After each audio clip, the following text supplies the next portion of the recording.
Hey, what's going on, everyone? Welcome to another episode of Wednesday Night Fights World Warriors. I am here with my man, Filipinoman, in the house. How you doing, dude? I'm doing good. It's Monday. So I'm very excited for this Tuesday and Wednesday. Let's run it. No, I'm super excited to have you on because I haven't really interviewed you since when we were doing live events, and you're now an OG of the scene, dude. So before we get into that jazz, right? We'll have a lot to discuss.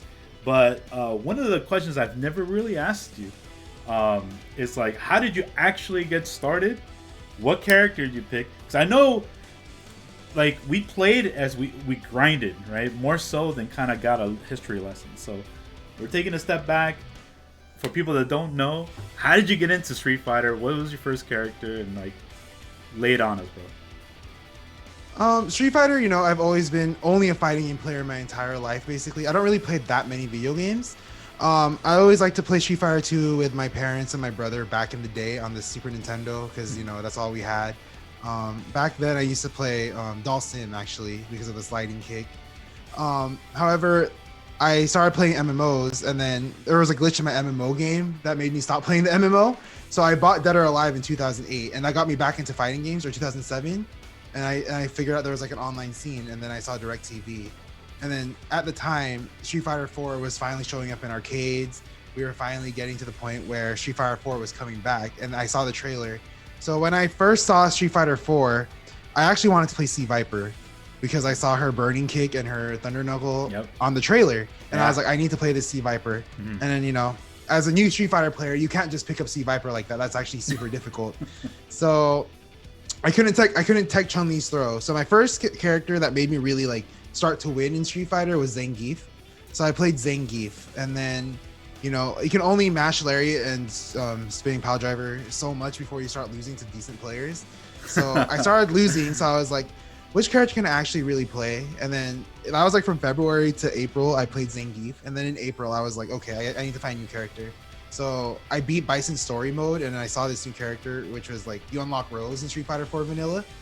And I remember playing Rose back in the alpha day, because I thought she was a boss character, because in alpha 3, the portrait was Bison up here, who I knew was a boss character, and then you had Rose down here, which I didn't know, which I thought was a boss character because they were alternates. So I started playing Rose, and I did slide, and that was Li Feng's down forward kick. So I was like, that's the button. That's the one I'm gonna try and play. So that's what got me into Street Fighter. Was I started playing fighting games again, and there was a competitive scene, and then Street Fighter 4 was the hot new mess, and then I was like, let's play this game. And I bought it. I sold my Wii Super Smash Brothers to GameStop. I sold a copy of Marvel 2, and back then it was $60, even though it was broken, to GameStop. And I was like, I'm buying Street Fighter 4, and that was it. That's how I got it. That's super dope. You did mention some pretty cool things where the online scene. The online scene. A lot of online is first contact to competitive play. I mean, it's been that way for over a decade now, way over a decade. And realistically, there hasn't been any arcades or game centers in the majority of the world. Only in a select few last places left, and even those places are becoming a challenge to constantly go to because technology where we're at now, we're optimizing everything. We're playing on PCs now. We're overclocking things. You're upgrading our peripherals now. Fight sticks used to be the hot stuff, dude, but there's conversations that it's not the hot stuff no more. There's a new kid on the block. Well, it's been out for a bit. Yeah, you know where I'm getting with this, man. So, you have been practicing on a new peripheral lately. I have. And and this particular peripheral has been a very, very hot item for the past couple of years now because it has definitely influenced Japan. And I mean, a lot of people have been using it before then, but it definitely affects us now in the West, where some of our best players have been using it. So it's the hitbox. So tell us a bit about like, you know, your why you're choosing the hitbox now, and like, do you actually like it? As you can tell just from my background, I have all these sticks that I no longer use. Um, so for hitbox, I feel like I only played hitbox because I saw all my friends start to play it. Like, you know, Chris is a really close friend. I see him doing well. And I was like, you know, maybe I should start playing the hitbox. And this one day I was just like, I need something new in my life. So I was like, I'm gonna play on the hitbox. And I just played, and I was like, I got a hang of it really fast. Actually, when I talked to people that when I started playing hitbox, I actually got to, I would say 90% of my stuff in 1 week with my Rose. Not so much with Chun-Li. It took me a little bit longer with Chun-Li, maybe like 2 weeks. But even then, that's pretty fast to get to like a decent point with your hitbox as someone that's new. So I decided to play it because I needed something new in my life. I do think it's kind of there's a lot of ways where I think it just takes away a lot of the necessity of like I don't feel like the games are designed for hitbox at all. I feel like hitbox breaks a lot of rules. Like when you're crouching down and then you press up, like why do you get instant jump when you're still crouching down? Like it's just a natural movement to go from down to up, rather than it to like rather than from down to jump. That I feel like there's certain movements that clearly break the rules to me, and you know, I don't think that it should be allowed, but if it is allowed, I will play on it, and I will continue to play on it until there's some regulation against it, because it is just that much stronger, and unfortunately that is the case. And I suggest that everybody play on hitbox until something gets done about it, specifically for Street Fighter. Obviously for other games there might be differences, but for Street Fighter 5, the power of just being able to crouch and then jump will up your anti-airs, to be able to walk and block without even thinking about it within frames, rather than having to actually do the motion, breaks a lot of rules for just the fighting game, and makes it less impressive to do that. But at the same time, who cares to impress people? You're here to win. So I would just say to play on the hitbox. And I don't like playing on it. I don't have as much fun as, you know, having like the motion down, but it is what it is. Like if I'm winning more, winning is fun. So gotcha. it is what it is. Okay, so you said actually a lot of good points here. You know, you're adapting to the times. Like you're a competitive player. You're gonna do what's necessary to win, and I respect that. I honestly like hitbox was introduced. Hitbox is not a new peripheral. Like it's been out for a long time now, and a lot of, you know, just like pad though. Like when we were looking at pad players back then, and we knew that was already really difficult to use pad on like retro games. Like damn, you can play retro games. Only a few people could, but in the modern like fighting games like Street Fighter 4 and up, with, you know, easier, or I would say the execution for a lot of the moves are cut in half. Like they have shortcuts in it, so it actually makes pad a bit easier and more useful, right? And then also the movement. We weren't thinking like on pad, the throw and pull on, you know, a thumbstick, whatever, is way shorter than a fight stick. Think about it, right? You're moving around with your thumb versus throw and pull that you constantly have to have precision around it. So like there's a lot more control and differences there. And now we're at the next phase with hitbox where you don't really have to do any of that. It's just literally a button press away, and it challenges the shortcuts, because we didn't think like the shortcuts. The shortcuts were designed obviously for the default controller, which is a pad, and then a fight stick, right? Because tapping down towards twice can help you with an uppercut, or if you're crouching, you can rub it twice, right? But we weren't even thinking about all the extra, like you can even cut that in half in certain motions while crouching with a hitbox. And not saying it's any easier to do as of yet, but once you optimize it, it makes it all like wow, like it clearly feels that you're gonna get that input more consistently and faster than all the other peripherals. So that's why I look, if it's within the rules, sure. If I was still playing, yeah, I would have to, you know, use what's best for it, right? And just all right, it is what it is. However, my old school self is like, well, you know, I learned a game a certain way. I learned that there is certain executions with it. But it's kind of like, damn, like what was this for then? Like it Yeah. just felt so natural and fun to challenge yourself to do certain motions. And we're in the modern times now, so I hope there is at least for the new games. I hope there is some kind of like balance in between that, because I would just hate to see like motions being just clearly taken away from at least a Street Fighter game, because there's a lot of other games where you don't really need motions. So like we'll see how the modern controls like will help out players, and then the classic stuff. So yeah, great feedback on the hitbox. And one last thing I want to talk about hitbox is one thing that I really like about the hitbox still is that it eases your hands, because I have to think about that too. Like I should be using the hitbox down the road, because I can't be playing the same way like I used to. I'm almost 50, you know what I'm saying? And Yes. like one day my hands are just gonna be like, yo, you can't, no more curls and no more doing the deep DPs. You're gonna have to do this. So, but okay.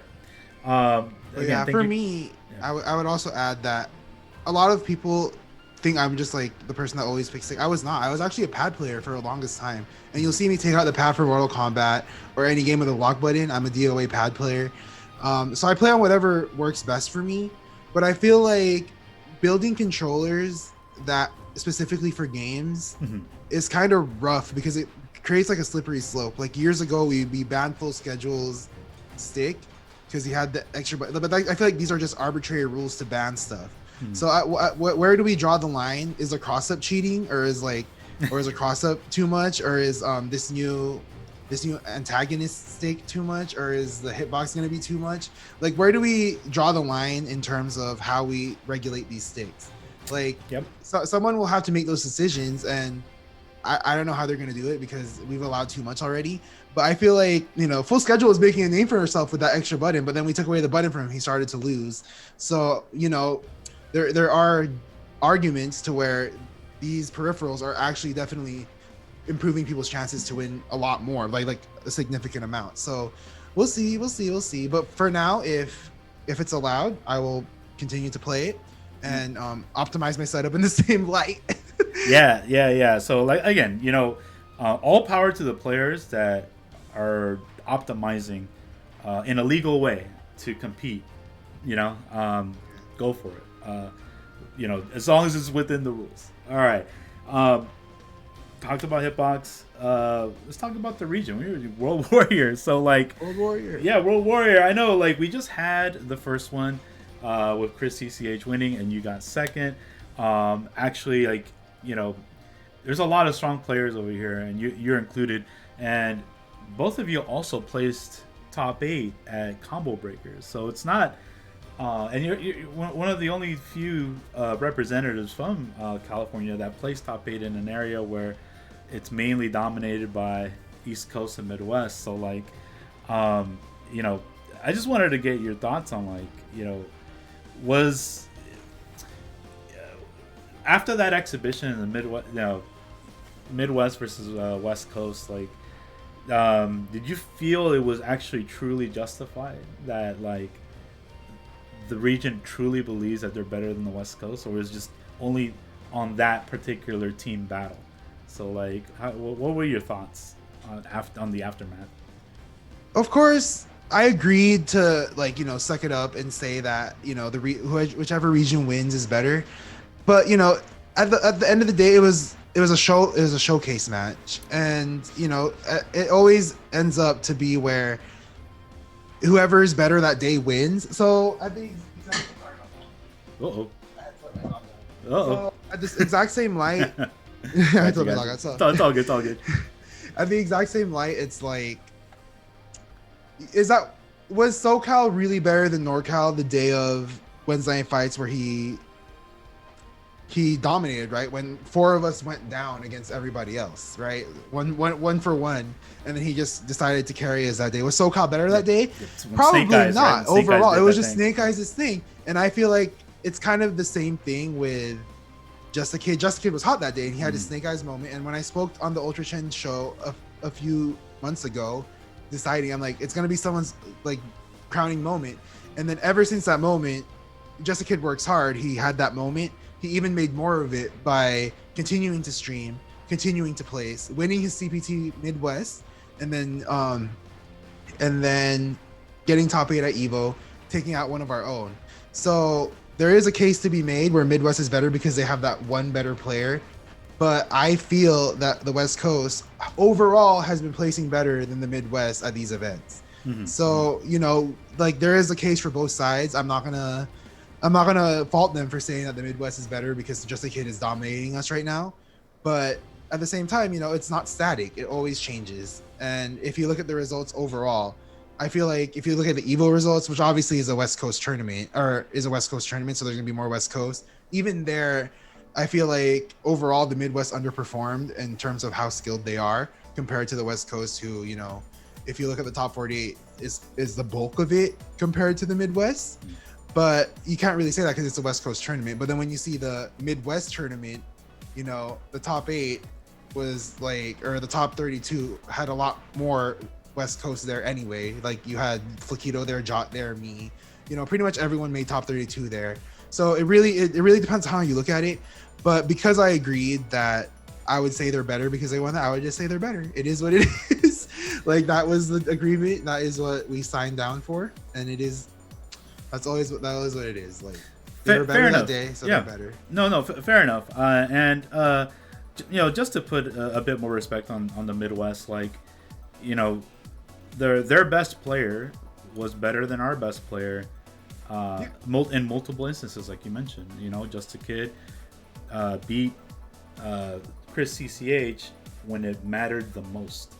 Exactly. And that's just the icing on the cake. Like, look, I already proved myself then, and now I'm proving myself on the big stage too, right? And we all kind of cheer on our best players at the end of the day. Like, yeah, we come in with our entire fleet, our entire armada, but it's literally up to our best player typically at the end of the day. And Just a Kid, really proved that he was the next best player in the States, and if you look at the results in all, IDOM, right? EC's best, right? Obviously the US best, right? Just a Kid, and then Chris CCH. It couldn't have been drawn out differently. That was perfect. It was just a perfect range of the best 3 players in the US. So thank you for that breakdown, and that was a great 5v5. You guys did your best, and Midwest showed up. So yeah, they definitely did. So I can't really say that we're better because we didn't win. So it is what it is. And then at Evo, the redemption didn't happen. So I can't say because they have a better player than us. I can't say that we're better just like that. We have to accept that it is what it is. Like we haven't gotten a redemption match, but it's not static. We always work towards becoming the better scene, or becoming just better players in general. It's not always just one for one where we're trying to one up the Midwest. We're just trying to be better ourselves. So yeah. I know. I totally get and I respect the call out because it's healthy for the scene. You have to know where you are, right? And then when you get called out, you're in a way you kind of feel threatened or challenged. You're yo, okay, let's do something about it, right? You get that energy. That's the culture part of why we do this. So we got to figure out who's really running the show, and then it just leads to a better overall storyline. It gives a reason for people to watch. It gives a reason to people to is West Coast going to the Midwest for Combo Breaker? Yeah, I totally want to see this, and it was one of the best exhibitions we had. Period. For the life of Street Fighter V. I don't think we've had a better team tournament than that, and that was organic as you can get. So, but yeah, man. Again, but both shout outs to even all the Midwest players, Rick, and obviously the West Coast team to putting that together. Oh, we lost him. It's getting too hot. I don't know why the cam does that. Oh, the cam. Oh. It's too much. Okay. Oh, okay. There we go. All right. So we talked about that. Let's talk about our region now. All right. So as I said before, Chris took the first one. There was a lot of players, which I'm gonna tell you right now, failed their first Failed? event. They failed their okay. The people, the players that were expected to get into top 8 did not make top 8. That's how strong the region is, right? It's just how strong it is. And when I was seeding, August, all right, this month, I look at it, I'm like, we did have a CPT event, and that combined with the July World Warrior event, right? But CPT event is far away now. We have to lean more towards what's recently happened, okay? And we're playing against each other, and plus we had went to fights before, so there's not going to be like, I'm really hard on everybody. I don't care who you are. If you're my best friend, does not matter. Like, there's no bias for me. I can't be biased at all. So there's going to be on this bracket, there's going to be a lot of players that are going to be playing kind of early, and because they messed up in July. Okay, so you obviously you and Chris ECH did the best. So like, what are your predictions for the season? Like, are you? I know you and Chris are like, you guys are obviously homies and training partners and stuff like that. But like, competitive wise, what are your chances to take this spot? I think I have just as good a chance as any. I'm not going to say that I'm out of it. I think the favorite is still Chris. But even if Chris does that, it's always the way the format works is not all 5 ranking battles. It's still one moment and who's best that day. So it's effectively, to me, earning your spot to top 8 of a CPT again, and then being the best that day. So I feel if I beat Chris at CPT, I can just do it again if I'm hot that day. I saw JB beat Chris at CPT. If he's hot that day and earns his spot in the top 8, he has a chance. I feel like everyone gets stronger and stronger because everyone wants it more and more. I'm leaving my job to study a little bit, but that means I have a lot more time to play. So maybe that's an advantage for me. We'll see what happens. I don't think I'm out of it. I don't think Flaquito's out of it. I think Flaquito beat Chris at my little team tournament. It's just really who's hot that day. And he got top 8 at the previous World Warrior, meaning he's in a decent spot. Nephew is out here. He didn't do as well because we had the landmine of Danny Pham in the last event. It's just I can't predict who will make it to the top 8 because we have so many people that can run it. Like Mira on a good day can beat Chris. Mira on a good day can beat Samurai. And I know Samurai already qualified, but Samurai is still allowed to enter the World Warrior event and siphon points. So it's just a unique format in terms of who can make it. It's not just one tournament in one straight linear line. Anyone can make it to the end. And it's pretty top heavy overall how the points work. So there's a lot of people with just a little bit of points that really want to call their way up. So I can't make any predictions yet because I'm not guaranteed a spot. Chris is not guaranteed a spot just for winning one. But it's looking like there's a lot of points to be siphoned. Danny's not making this next one because he's busy doing other stuff. So those points, how are those points going to play into effect later on in the season? So we'll see what happens. I can't make any predictions yet, but I feel like I have a good chance to qualify because I did earn a lot of points last time, and I'm going to enter each and every one of them. And I'm not counting anybody out, but there's always a favorite, but the favorites a lot of the times lose at the end. So we'll see what happens. Yeah, White Gun from Canada West told me that, like, is it really necessary to play your best here in, versus like you can just mess around for a bit but qualify top 8 and then really show what you got. So he's like, he has a little bit of a different strategy where like Cyril Blast is just gonna go in there and mop people up, but like, it's part of the strategy to sandbag and just to get enough points to qualify. Or would you rather, like, which would you favor? Would you rather sandbag a little bit, make your top 8, or would you go strong all the way in just to ensure your consistency? You already saw it from the last one from me. In the grand finals, I played not my correct loadout against Chris's Luke with my Rose, and I got washed. I played a completely different one from what I played at CPT. I tried my Poison. I tried my Chun-Li. I'm really, that is my strategy, is to field out everybody. Like I'll play Rose once I'm comfortable, but like even this CPT, I'm considering playing either Chun-Li or Poison to see how I do with my Chun-Li. Like my Chun-Li and Poison are pretty well refined, especially my Poison recently. I've been playing a lot of it. So I want to test it out in tournaments because we don't really have the weekly Wednesday night fights right now due to World Warrior. And you know, we don't really have that many, as many weeklies as we did before Evo what happened. So there's not many opportunities to practice it competitively outside of just ranked Street Fighter. So I'm considering even playing Poison or Chun-Li for tomorrow's World Warrior, but that is my strategy, is to field out to see how everyone deals with my character set, because I'm not only a Rose player, I can play these other characters pretty much just as well. So there is a lot of merit to sandbagging, or it's not really sandbagging, it's more like testing out the waters with the other characters to see how you do. Yeah, it's definitely, either answer is right, to be honest. Chris is definitely playing the consistency game, because just the way that he plays is like he really wants to figure the game out. He wants to figure the game out, every type of opponent. I clearly understand. I was like that during Alpha 2. Like I wanted to beat everybody with every character. Like when he picks 11, like that's not a coincidence. It's not a coincidence. Like he's the type of player to keep challenging himself, to keep interested, or he just like he'll turn it off.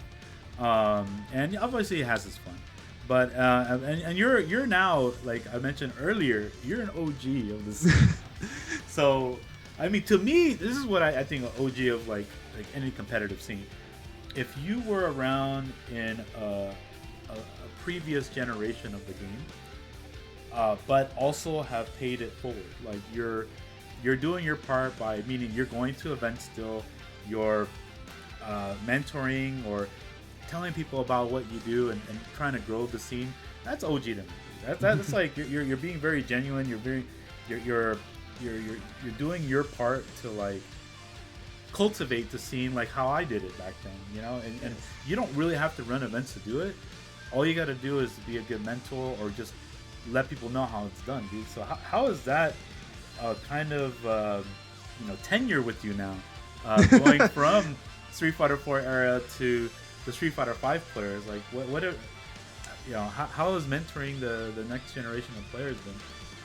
I actually love seeing the new West Coast players and seeing people have a lot of fire. It's not just Chris too. Like Chris, you know, is one of my best friends. Like that's on the side. Like I spend a lot of time on the Street Fighter Discords talking to people and like inviting people to join in and have discussions with us to play. And then if they have a question, or if they want like a critique on their strategy, I'll give it to them. Obviously I see a lot of myself from like when I was, you know, young, like because I started at the same age as Chris did when I played Street Fighter 4. And then, you know, Chris CCH, Chris like CCH. When he had started, Chris T and I were 14. And then when it ended, like we were 20. And then, you know, I got 9th at Evo, he got 9th at Evo. He was making strides at the final year. So like parallels. It's like kind of there's a lot of parallels there. And I'm just like, you know, I understand where you're coming from. Like you really want to prove yourself as this like specialist, that you must have the consistency like I did when it was the final year. But then you kind of settled down. But I came back, like I have the fire again.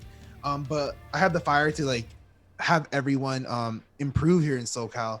Like not even SoCal anymore. It's like literally all of West Coast now. Before it would only be SoCal. Like it's all West Coast now. So like I'm willing to like do my part in terms of teaching people how to play, or like if they need something, such as like if I can do something that won't, you know, obviously I don't have like an infinite amount of funds, but if it's like I went to go to Marina Del Rey to pick up a computer for the Mario Brothers so they can finally play on PC, because that's like a small advantage to people who otherwise wouldn't have the PC on them. You know what I mean?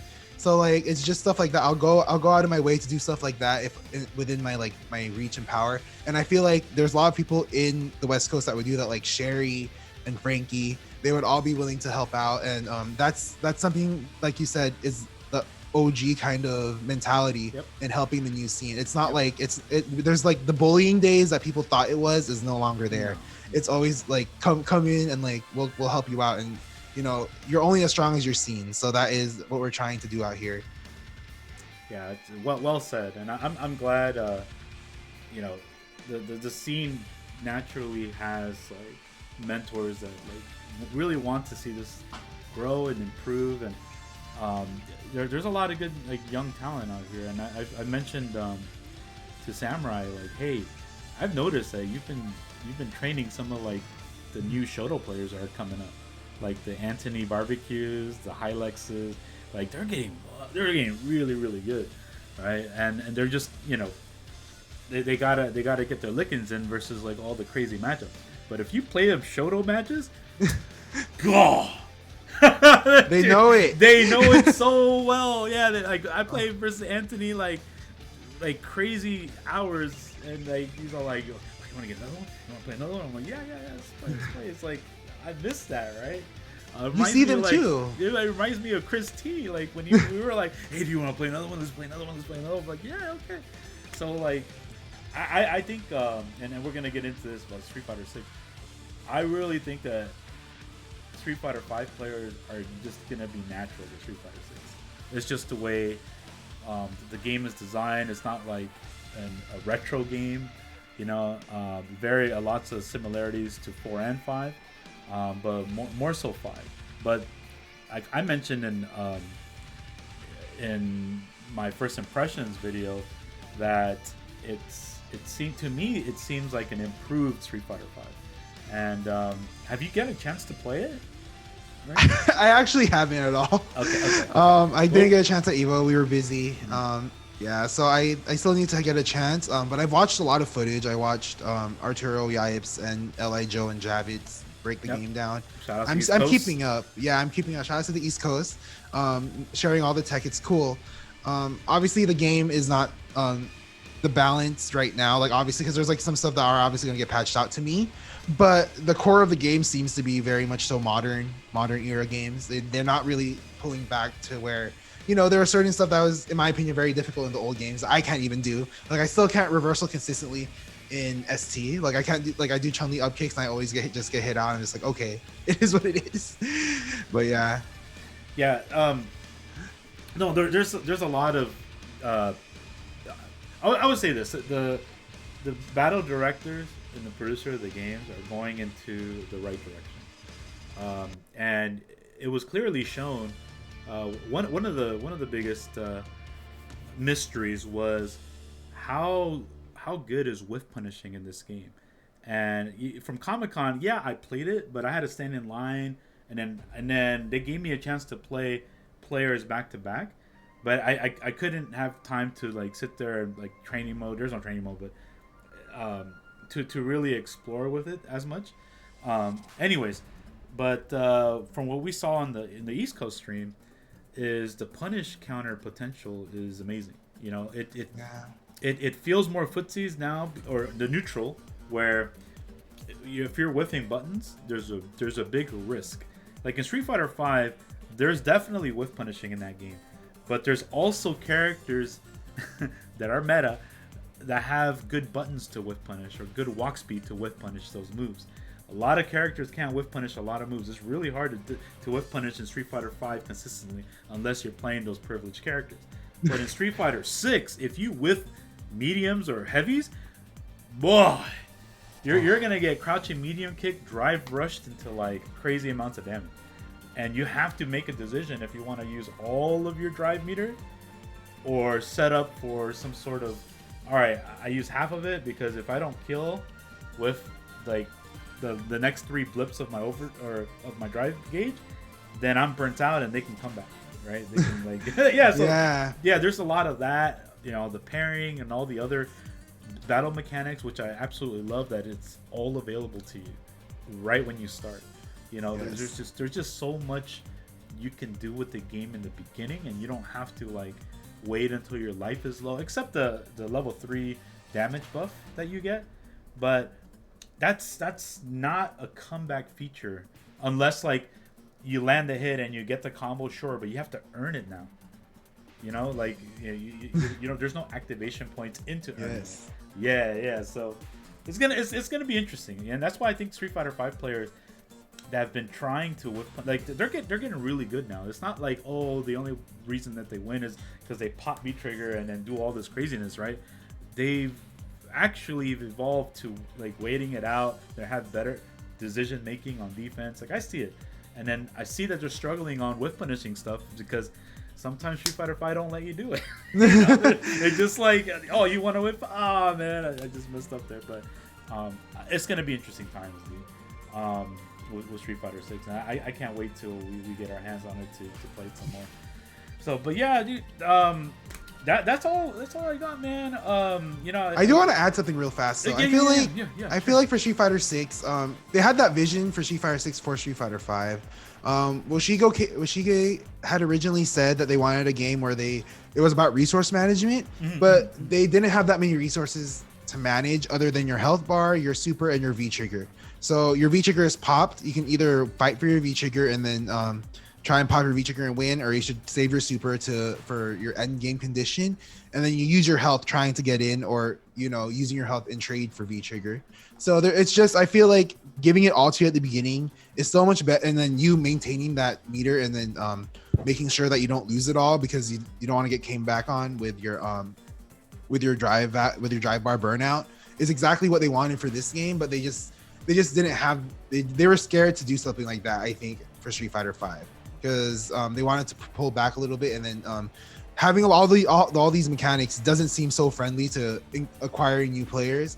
But in reality, the new players think it's going to be cool. I think that's what's going to happen. Is I think it's going to be cool. They get to do all this fun stuff from the beginning of the round, rather than them feeling locked out that they can't do anything until they have this mechanic that they have to activate.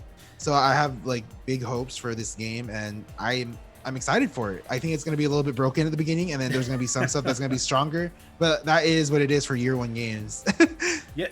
So there's a huge myth, and I'm going to break it to everybody. Like, so Street Fighter 5 players get a bad rap about like, oh, they can only, it's baby execution, all this stuff, and like they can't play footsies and all this. Dude, I'm going to be straight up with everyone. They're really, really good at the game, and I think it's time that they're craving for execution. They're craving for a better neutral game. Like they don't want to just be playing this game, right? They want to challenge themselves on what's next. And I see it. I see the reaction time to certain new players is like how we used to play retro games. So it's like, dude, they're getting better. The Street Fighter. That's why I say Street Fighter 5 players are going to be amazing in Street Fighter 6. I can't wait till everybody tries to challenge every region. Hopefully, the next one works out well. We'll have coast to coast battles. We'll see, international battles. It's going to be a blast. I can't freaking wait. And then the new build with the 7 characters is coming too. So that's something to watch out for. So I still want to talk about Street Fighter 6. Any characters that you want to see in the game outside of Rose, because obviously that's your girl, or any other like thoughts about 6 that you just really want in the game? I'm excited for the new characters. Actually, I think all the designs are cool. I kind of want to play Marissa. I want Cody in the game. I think Cody will be sick in this new.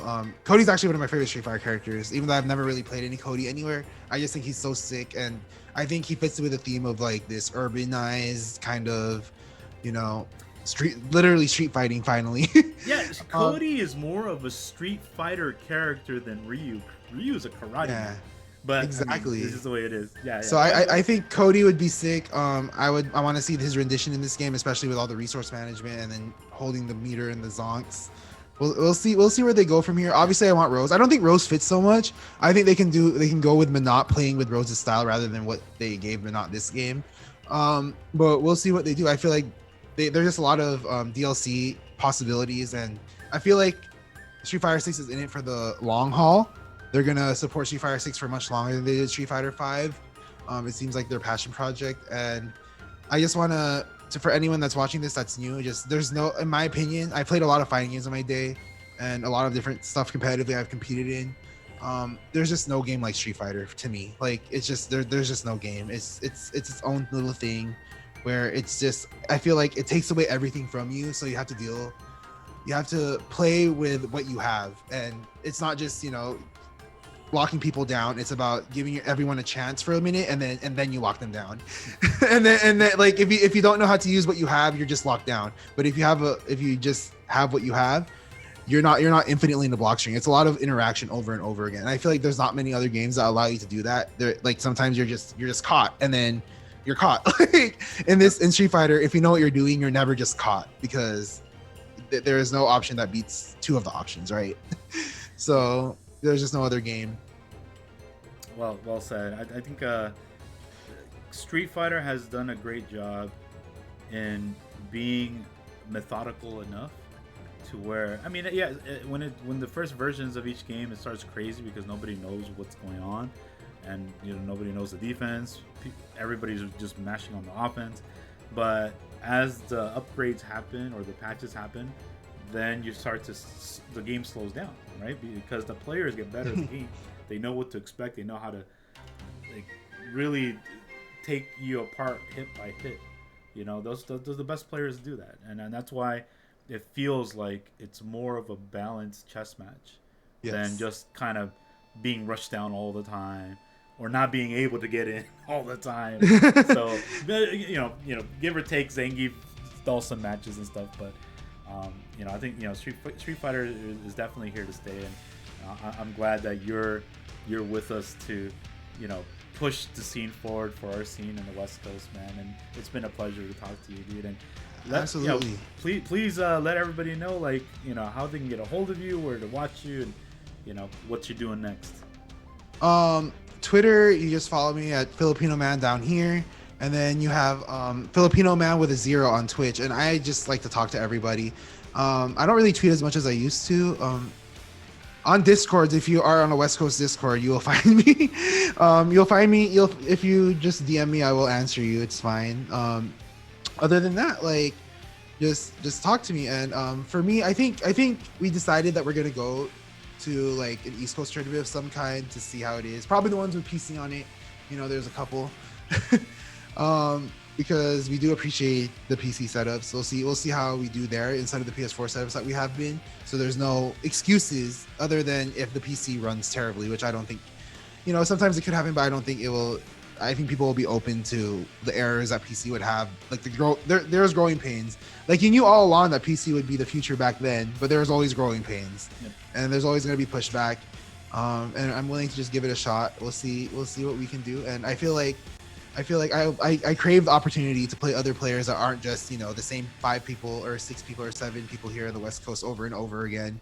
I just want to play the top players of the East Coast, the Midwest. I want to go to Japan. I think Evo Japan is, if Japan really does open up and Street Fighter 5's last tournament is Evo Japan, I would love to go to Evo Japan. It's just stuff like that really opens it for me. Like it's just going and trying to prove how good I am, other than just playing people who truly are my friends now over and over again here on the West Coast. So watch out for that.